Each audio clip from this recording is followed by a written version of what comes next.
Bueno, en este video explicaré las clasificaciones de los grupos de la materia de dinámica de grupos.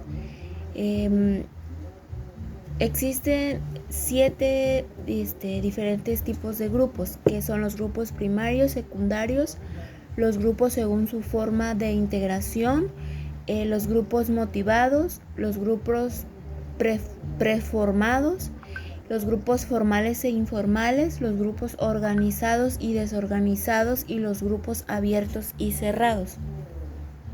En el caso de los grupos primarios y secundarios, bueno, se dice que los primarios tienen los individuos de este grupo, sus relaciones personales son de cara a cara. Es decir, es donde se desarrollan normas y reglas. El ejemplo de este grupo sería la familia, los amigos o grupos de trabajo. En el caso de los grupos secundarios, las relaciones en estos grupos son totalmente frías, son impersonales y suelen ser numerosos. Un ejemplo de este tipo de grupos son la universidad y la administración pública. En el caso de los grupos según su forma de integración están los naturales y los obligatorios. En los naturales, como su nombre dice, son aquellos que se integran pues de la nada, sin que algo los motive. Un ejemplo podría ser los grupos tipos pandillas que se pueden formar en las esquinas de las colonias.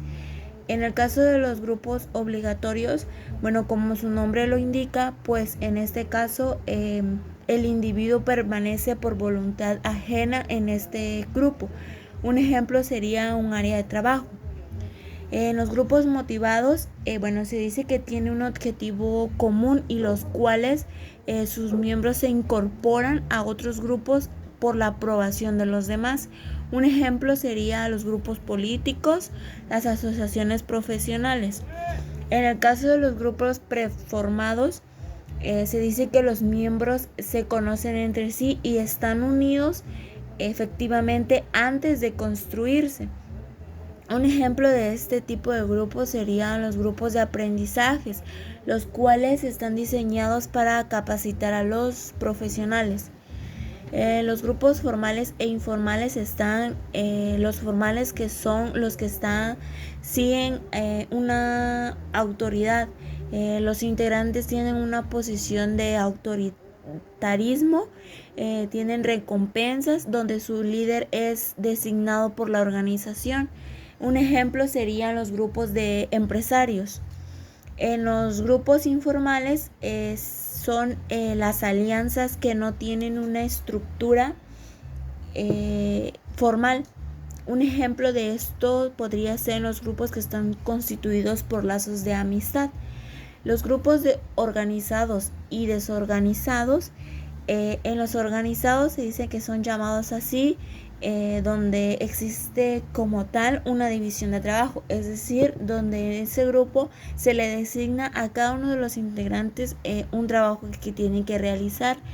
El líder o jefe es el más capacitado en este tipo de grupo. Un ejemplo sería algún deporte, en fútbol, béisbol, básquet, voleibol, etc.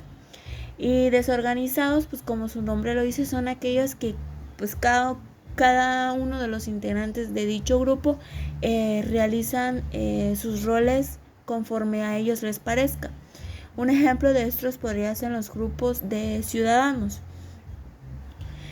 Los grupos abiertos y cerrados, los grupos abiertos, aquí pueden ingresar miembros nuevos, tienen una mejor flexibilidad. Un ejemplo sería el grupo de Alcohólicos Anónimos. En los grupos cerrados tienen ciertos números de sesiones, existen cantidad fija de miembros. Estos cuentan con un inicio y un final. Un ejemplo serían los clubes. De estos se derivan también los voluntarios, que más que nada es donde las personas desean pertenecer a este tipo de grupo. El individuo libremente se asocia. Un ejemplo podría ser los sindicatos.